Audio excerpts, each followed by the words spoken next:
Here's a rental property management question from So. Tenants moved out and the garbage cans are full. Nothing like driving to a property, moving the garbage cans to the curb, and coming back home, and then I have to repeat the process once the garbage cans are empty. A big waste of my time.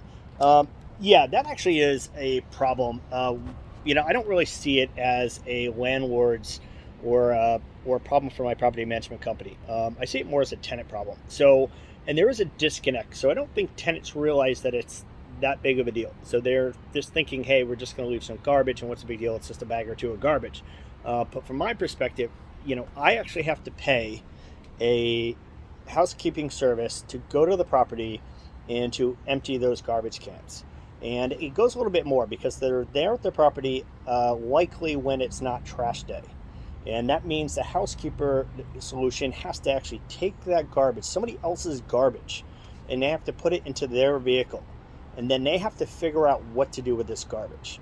And, I'm cognizant of that. So we make sure we actually compensate the housekeeper for that effort. I mean, it's part of my job to know like what's involved in the job. And I can't be like a tenant and think, hey, what's the big deal?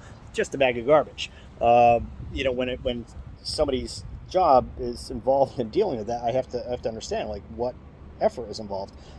So I see it as a tenant problem. You left a bag of garbage. It now has to be dealt with. Somebody has to put it in their car, deal with all the hassles with it, or someone has to go back and put the cans back into the house, so on and so forth. We're going to have to charge you appropriately for that. So you can never charge a tenant a punishment fee. You can't charge you are disrespectful, and it is disrespectful leaving bags of garbage, or the tenants will often leave boxes and unwanted things in the closets that they just don't want, and they just don't think it's a big deal to leave. We have to throw that out. I have to pay someone to throw that out. I do feel it's disrespectful, but you're not allowed to charge a tenant, you are being disrespectful charge.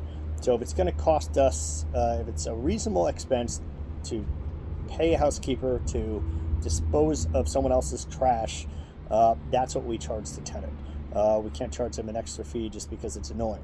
But yeah, so I don't really see this as a landlord problem or a property management company problem as much as I see it as a tenant problem. And as long as there's security deposit to cover it, that's the tenant's concern. Now, to be fair, we do actually, again, I do see it as a disconnect. I don't know if tenants always understand these things. So we actually let them know before they ever sign a lease. So we actually give them a 3-page document that says, hey, if you were to leave a bag of garbage or personal belongings behind and it was this amount of volume, this is how much we will likely charge you. And then when they do move out, they should be pleasantly surprised because the actual charge often comes in less than that. All right, happy real estate investing.